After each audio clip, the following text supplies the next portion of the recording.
There was a scream, a splash, and then a weird buzzing sound that ended with a loud pop. I didn't even have to check. I knew exactly what had happened. Karen's precious surveillance drone had just nosedived into her pool like a mechanical kamikaze, and all because I decided I'd had enough of being watched in my own backyard. Rewind 3 weeks, and this whole mess began with a bratwurst, a cold soda, and an innocent barbecue that apparently violated Karen's ever-evolving definition of peace and order. It was a Saturday afternoon, sunny and calm, the kind of day that begged for burgers, lawn chairs, and a little music. My wife Angela had just finished prepping the sides while I was manning the grill, flipping burgers like a backyard Gordon Ramsay. Our teenage daughter, Ellie, had her earbuds in and was curled up with a book on the patio swing, enjoying the calm before school chaos kicked back in. Then came the sound that would trigger this entire battle, a high-pitched, constant whirring growing louder and closer. I looked up and there it was, a shiny, black quadcopter drone hovering maybe 20 feet above our yard, camera tilted down like it was filming an action movie, starring us. I stared at it, spatula still in hand, wondering for a split second if it was just some neighborhood kid's toy. Then it drifted closer, just inches above our fence line, and the camera zoomed in. Not on the grill. Not even on me. Right on Ellie, who had no idea she was being filmed. That was when my protective instincts kicked in. I waved at it, tried yelling. Nothing. The drone twitched a little and floated off toward the oak tree near the property line. I followed it to see where it would land and caught sight of it zipping back toward the biggest 2-story house on the block, Karen's place. Now, in most neighborhoods, there's that one person. In ours, it was Karen. She ran the HOA with the same energy a prison warden runs, solitary confinement. Grass half an inch too high. Citation. Flag on your porch the wrong color? Fine. Host a birthday party with more than 5 balloons? Emergency meeting. She didn't just enjoy control, she inhaled it. And apparently, she'd just graduated to airspace enforcement. That evening, I walked over and knocked on her door. She answered with her usual plastic smile, and an oversized wine glass that could have doubled as a fishbowl. Her perfectly straightened hair didn't move in the breeze, and neither did her expression when I said, "Hey, I think your drone flew over our yard this afternoon." "I know," she said, not even pretending to deny it. "Just a quick flyover. I was doing a routine neighborhood safety check. Someone's been leaving their trash bins out a little too long. Could be a sanitation issue." "Right," I said slowly, trying to keep my voice even. "Except your drone hovered over my daughter. That's not a safety check. That's surveillance." She took a sip from her glass and tilted her head. "If you've got nothing to hide, you shouldn't mind being watched. Besides, it's legal. It's not like I landed it in your yard." Then she shut the door. I walked back home fuming. Angela could tell the second she saw my face. "She really said that?" I nodded, and Ellie looked up from the couch, clearly unsettled. "That drone was super close to my window earlier," she said. "It's not okay." By Monday morning, we had our first citation in weeks. Improper grill cover. Non-compliant material. It was canvas. From Home Depot. I almost laughed, but I knew it was just the start. Over the next few days, more tickets arrived like clockwork. Garden tools visible from street view. Unregistered decorative rock. Unauthorized windchime. I kid you not, we got a warning for a windchime. And every time we stepped outside, we could hear the buzz. Always nearby. Always watching. Angela stopped hanging laundry on the line. Ellie started pulling her curtains tight every night. The neighbors' kids wouldn't even play in the sprinkler anymore because they didn't want to be on camera. We weren't just being harassed. We were being monitored like we were under house arrest. I started researching. It didn't take long to identify Karen's drone model. It was a high-end surveillance quad with programmable routes, real-time video, and an impressive range. That wasn't a hobbyist drone. It was made for recon. That's when I realized Karen wasn't just trying to enforce the rules. She was building a miniature surveillance state, with herself as queen, jury, and air traffic control. What she didn't know, what no one around here knew, is that I spent 6 years designing counter-surveillance tech for government contractors. I wasn't just familiar with how drones work.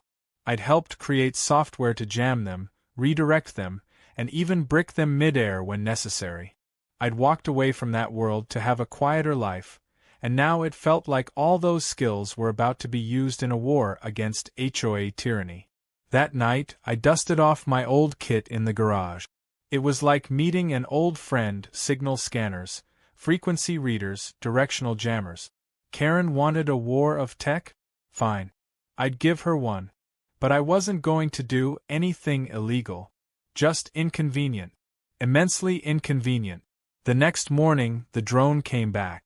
I sat under the patio umbrella with a smoothie and a laptop while it floated above me. I activated a low-power pulse jammer. The drone shuddered slightly, dipped down a foot, then corrected itself. Karen must have been confused. I turned the signal off and sipped my smoothie like nothing had happened. Later that afternoon, a neighborhood-wide email from Karen pinged my inbox.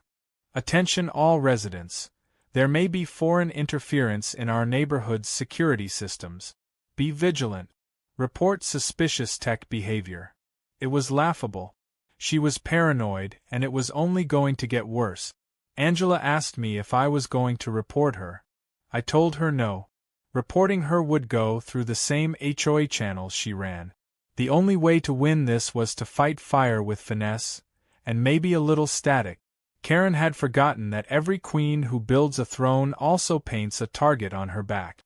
She'd invaded my privacy, crossed a line, and now she was going to learn what happened when you pushed a quiet neighbor with the wrong background. The drone would fly again tomorrow. I'd be ready. And this time, it wasn't coming back in one piece. I spent the next 2 nights mapping the drone's patterns like a storm tracker. It flew on a schedule that was almost too perfect.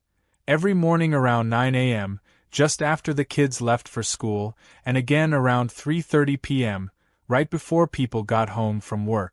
It circled our cul-de-sac in slow, deliberate loops, dipping lower near certain homes and briefly hovering around the usual offenders: people with overgrown hedges, slightly tilted mailboxes, or heaven forbid, a lawn gnome. But my house got special treatment. The drone lingered longer over our deck and windows, sometimes even circling twice. Karen wasn't just collecting evidence for the HOA. She was nursing a personal grudge. I took careful notes, even charted its flight altitude using an old visual rangefinder I used back when I did signal diagnostic. From that, I determined the drone was flying between 30 and 40 feet up, well below FAA minimums. Technically legal, depending on state rules, but definitely shady when done without consent. Not to mention she was using it like an airborne tattletale. That made her obsession all the more dangerous. What really raised my eyebrow was that she never let the drone fly too far from her property. It always stayed within 3 houses of her front door, like she needed it close to home in case it failed. That told me something else. She was piloting it manually, probably from her upstairs living room. A few drone models could be programmed, but this one responded to movement too quickly for pre-coded paths. That gave me a clear edge. If she was controlling it in real time, I could disrupt her signal right when she was mid-command. Not enough to crash it, yet, but just enough to let her know someone else was in the game now. The first field test had gone perfectly. The drone had stuttered, dipped, and then self-corrected. Karen must have noticed, but she probably chalked it up to a weak connection or wind interference.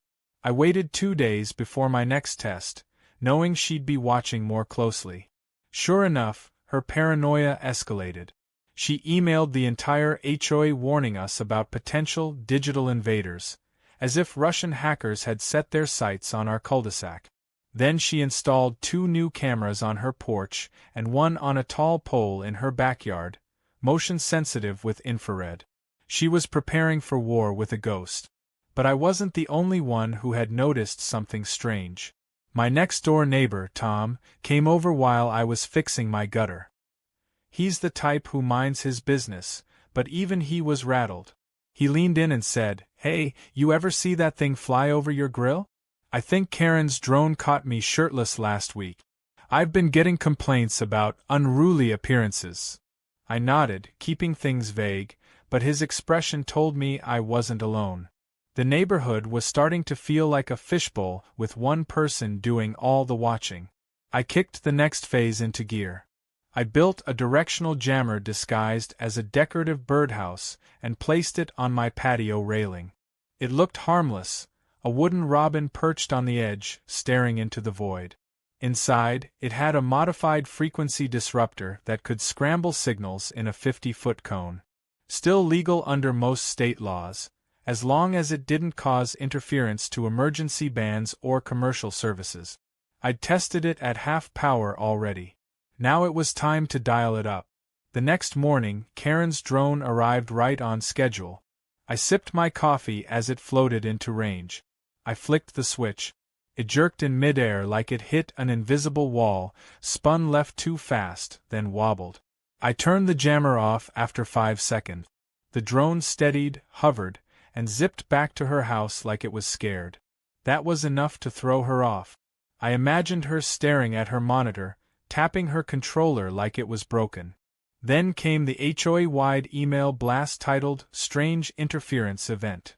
She claimed someone was attempting to sabotage community safety. She even attached blurry screenshots of what she described as interrupted footage, which was basically grainy video of my birdhouse and my grill. No proof, no face, just desperation. She was spiraling, and I knew it wouldn't take much more to tip her into full meltdown. By that weekend, Karen had gone full spy thriller. She hired a private security firm, probably out of some neighborhood enhancement fund, to install a portable antenna on her roof. I spotted the van and snapped a few pictures. When I asked the installer what it was, he muttered something about signal repeaters and connectivity boosts. In other words, Karen was trying to amplify her drone's range so she could maintain control if it went too far. She was adapting. But so was I. That night, Angela and I sat on the porch watching the stars, and I showed her the jam logs from my laptop. She raised an eyebrow. "You're treating this like a mission." I nodded. "That's because it is one." She turned this into a privacy battleground. We're not just her neighbors, we're her targets. Angela paused and said, "Just be careful. She's crazy, but crazy people get dangerous when they feel powerless." The next day proved her right. The drone showed up again, but this time it had a new trick. It carried a tiny speaker attached to its underside, and as it hovered near our porch, it emitted a loud, garbled voice. "This is private property. Please comply with HOA regulations." It was Karen's voice. Pre-recorded. Amplified. The audacity of that woman. Ellie came running out of the house in disbelief. Is she sending audio messages now? What is this, a flying Karen? I couldn't help but laugh, even as my jaw clenched. That was the moment I realized Karen wasn't going to stop.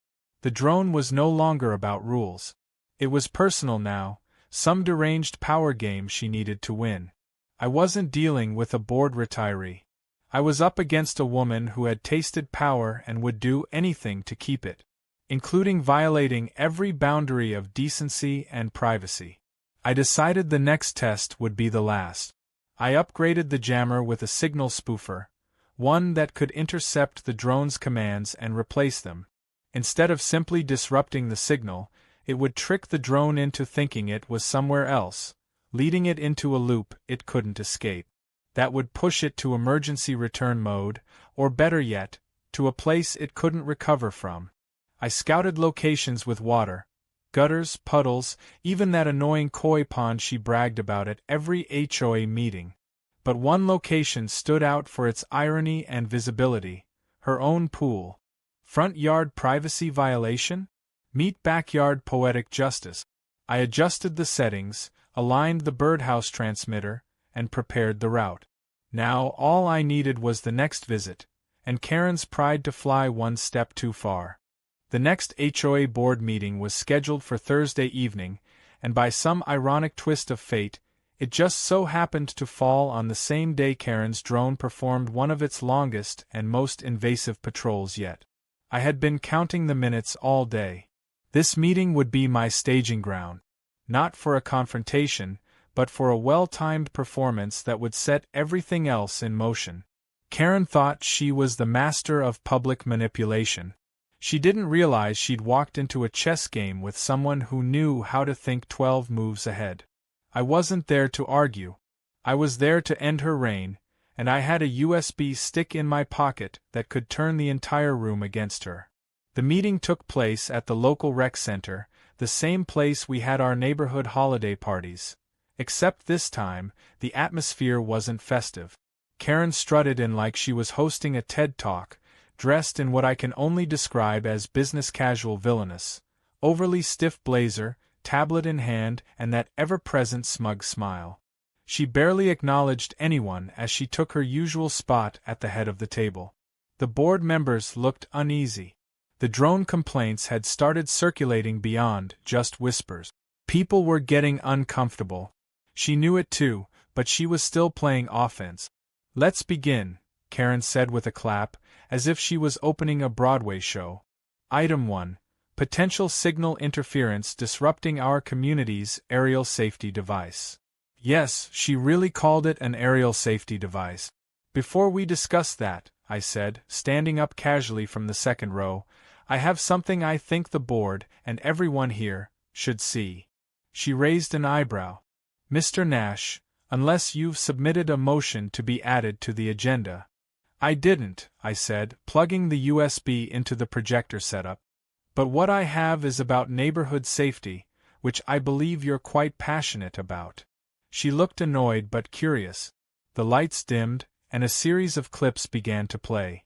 Each one had been collected from different neighbors over the past 2 weeks. Footage of the drone hovering over their yards, peeking into second-story windows, flying low enough to scare pets, and in one case, filming a family during a backyard birthday party. One neighbor audibly said, "What the hell is that thing doing near my kid?" Another clip showed the drone briefly hovering over a trampoline where 3 children were playing. The room went silent. I ended the presentation with the footage I had recorded, Karen sitting in her living room, remote in hand, as her drone hovered outside my daughter's bedroom. The timestamp and GPS data were clearly visible in the corner. It was, without a doubt, the smoking gun.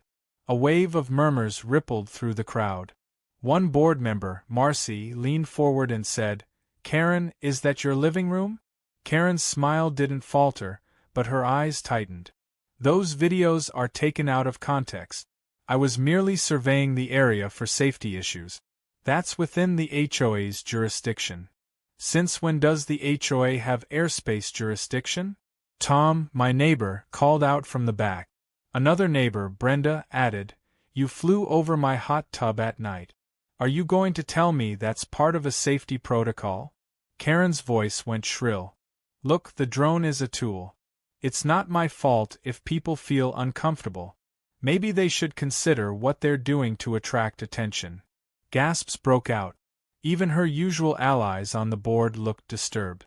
She had crossed the line from control freak to full-blown creep. For a few long seconds, no one said anything. Then the board president, an older gentleman named Howard who usually avoided conflict like the plague, cleared his throat. "Karen, based on what we've seen, I think we need to have a private board discussion about the scope of your authority, and whether it's been exceeded." Karen stood up so fast her chair toppled over. "This is a setup.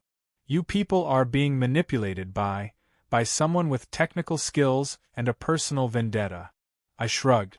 "Or maybe we're just tired of being spied on while we're watering plants or grilling dinner."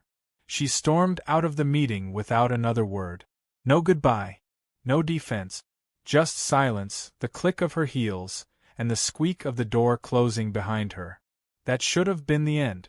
But I wasn't finished.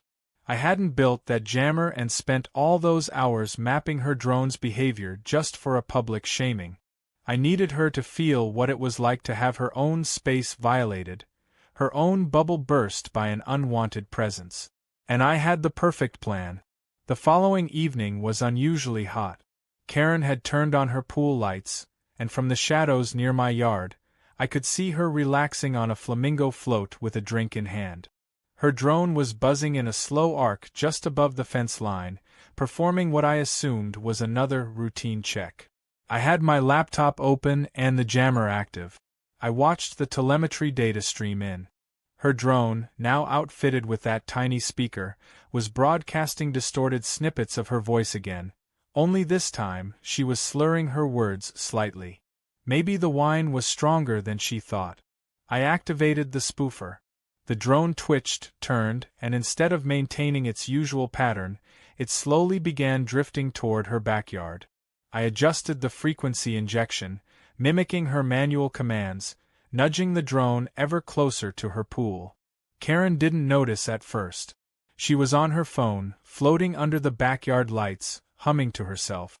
Then she heard it, the soft hum growing louder directly above her. She looked up, eyes wide. "What the no, back up!" she shouted, standing up on the float. The drone began to spiral, wobbling like it was drunk. I gave it one final command, descend.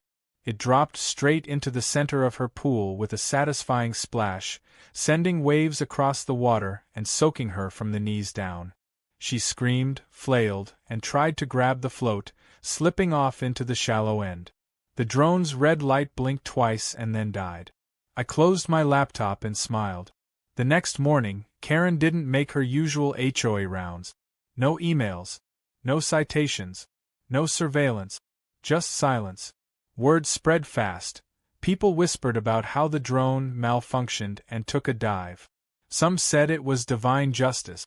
Others said maybe it had become self-aware and tried to escape. But no one missed it. The buzzing was gone.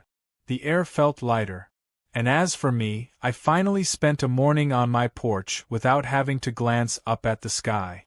The aftermath of the drone crash was far more dramatic than even I had expected. Karen didn't come outside for 3 straight days. Not a single email. Not a single HOA bulletin. For someone who usually treated the neighborhood like her personal fiefdom, the silence was suspicious, almost eerie. People began to wonder if she'd finally given up. But Karen wasn't the type to admit defeat so easily. She was the kind who quietly brewed her anger, like a kettle building pressure. And on the 4th day she exploded. The first sign of her reappearance was a flurry of complaints that showed up in everyone's inbox around dawn. She accused several residents of drone sabotage, a crime that apparently didn't exist, and labeled it a calculated attack against community safety and personal property. She demanded immediate board action, citing intentional airspace interference and digital terrorism. Her language was so absurdly dramatic it felt like we were suddenly living in a spy thriller. I half expected her next email to accuse someone of espionage or cyber warfare. Her tone was frantic, and it was clear she was spiraling.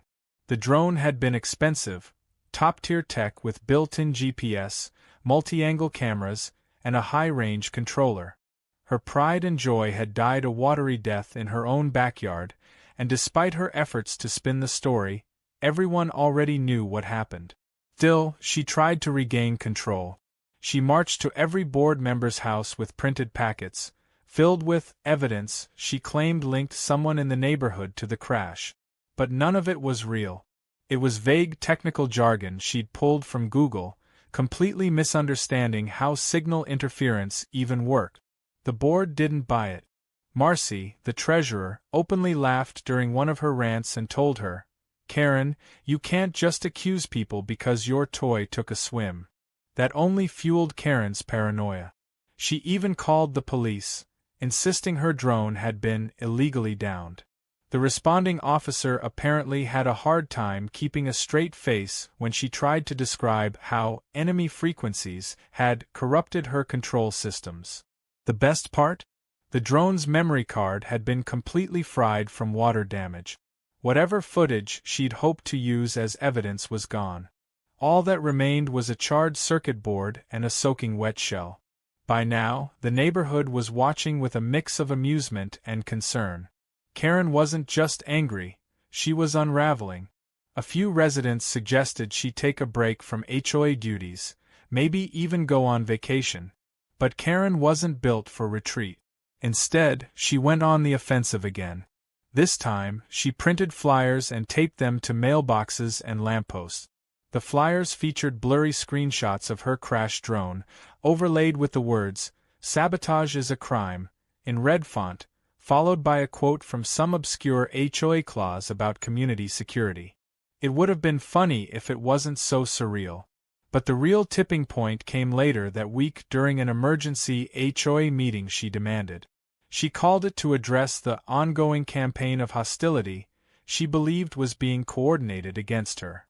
The meeting was held outdoors, near the community clubhouse, and this time nearly the entire neighborhood showed up.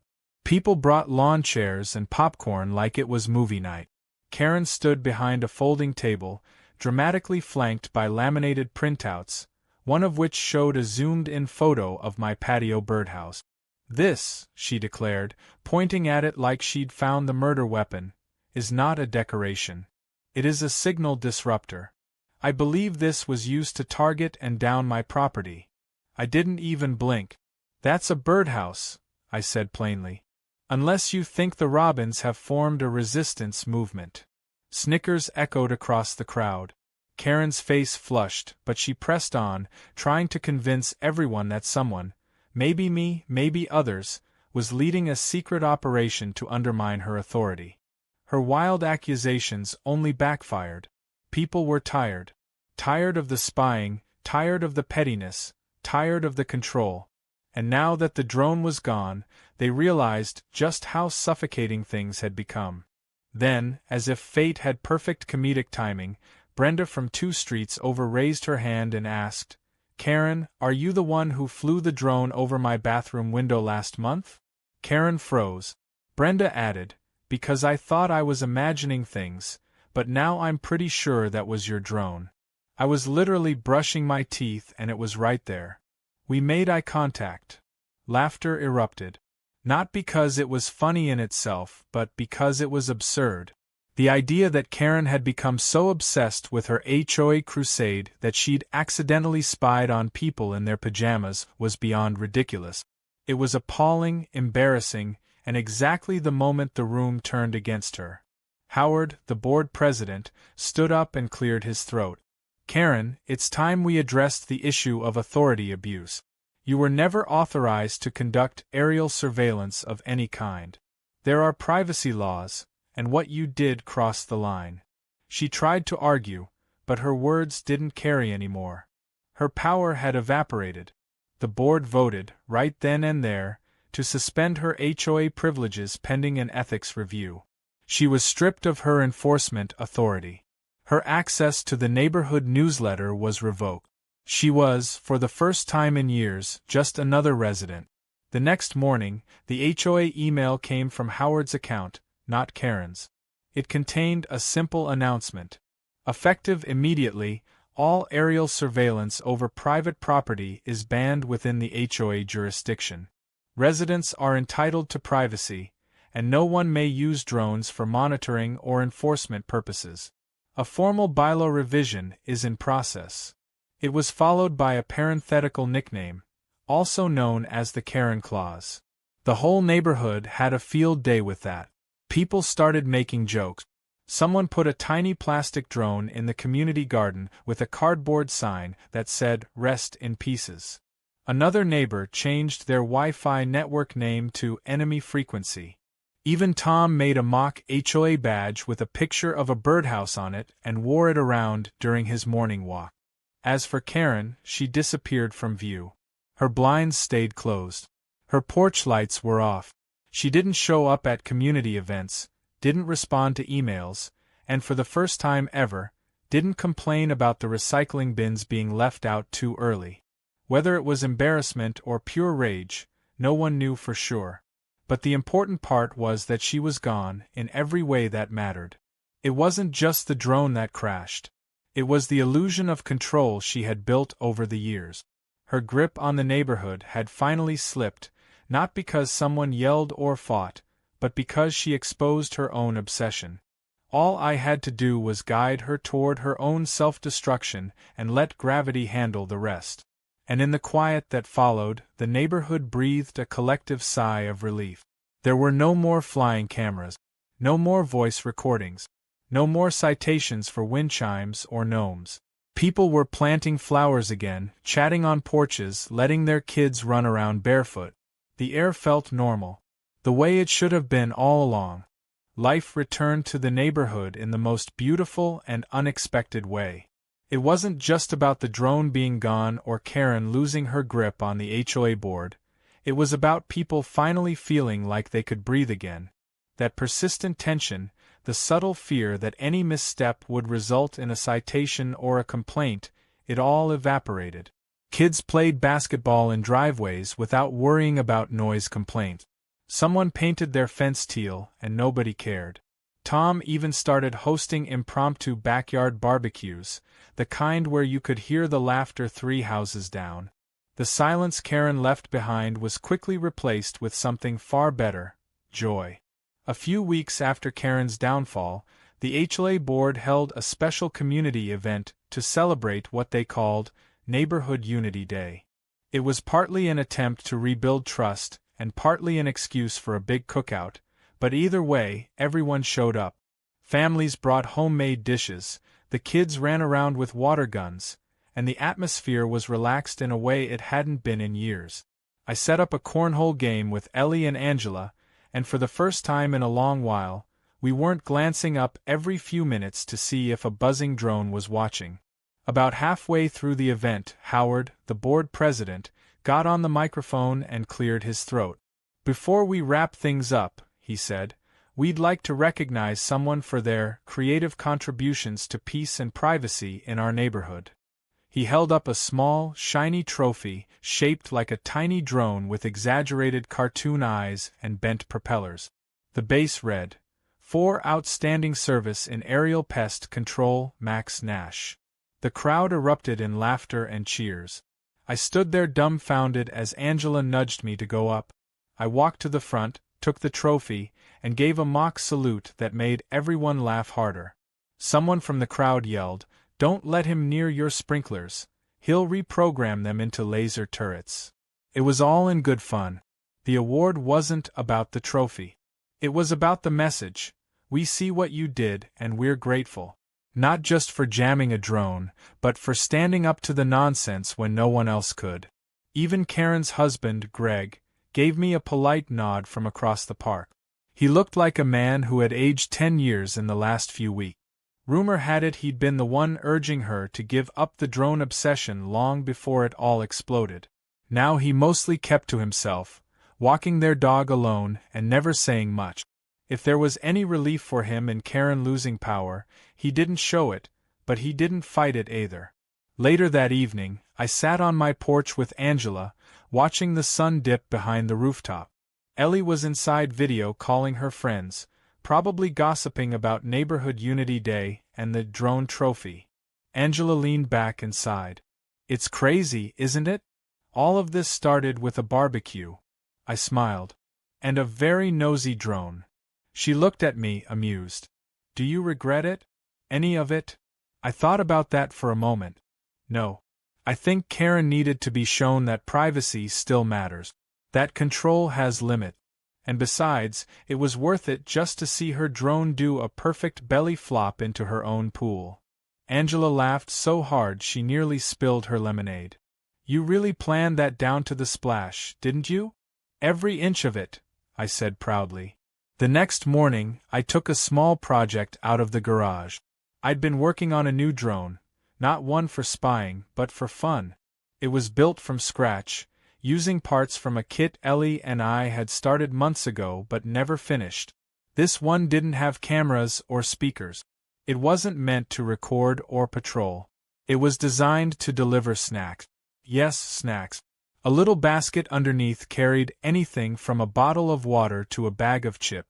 It was Ellie's idea, a drone that brought her cookies while she did homework in the backyard. I fired it up and let it hover gently over the lawn. Ellie ran outside, squealing with delight as it flew a slow circle and dropped a granola bar near her. She clapped and gave me a thumbs up. I couldn't help but feel a weird sense of pride. Where Karen had used tech to dominate, I was using it to entertain and connect. It wasn't the technology that was the problem, it was the person behind the controls. Tom stopped by around noon, holding a package and grinning. "Hey Max, you got a minute?" He handed me a small wooden plaque. It had a laser-engraved image of a birdhouse and the words, "For tactical bravery in the face of HOA tyranny." I laughed so hard I nearly dropped it. "You made this?" I asked. "Made it, varnished it, and even debated adding blinking LEDs," he said proudly. "But I figured subtlety works better." By then, the Karen stories had taken on a life of their own. New residents asked about the drone saga, like it was a local legend. Someone even suggested we turn it into a Halloween theme, kids dressing up as drones, birdhouses, and angry HOA managers. Karen herself had faded almost completely into the background. She still lived here, technically, but she didn't interact with anyone anymore. Her windows stayed closed, her yard unkempt, and her mailbox stuffed with junk mail she never picked up. It was like the neighborhood moved on without her. The HOA board eventually passed a full revision of their bylaws. No surveillance equipment was allowed without full community consent. Any citations had to be backed by human observation, not aerial footage. And drones? Banned. Period. No exceptions. The rule was affectionately known as the Karen Clause, and though some newer residents didn't know the backstory, the rest of us always chuckled when we heard it mentioned. As for me, I finally got back to enjoying the little things. Mowing the lawn without a camera buzzing above. Drinking coffee on the porch without wondering if I'd be cited for unlicensed plant placement. And most importantly, feeling like my home was actually mine again. One evening, just before bed, I noticed Karen standing in her driveway, staring up at the sky. She looked older, tired, like someone who had poured all their energy into controlling others only to find themselves completely alone. For a moment I considered waving, but she turned and went inside before I could. Angela joined me a few minutes later and asked, "You ever think she'll try again?" I shook my head. She had her shot. She built a throne out of paranoia and turned herself into a punchline. If she tries anything again, the whole neighborhood will be ready. Angela nodded, resting her head on my shoulder. Good. Because I like the peace. And so did I.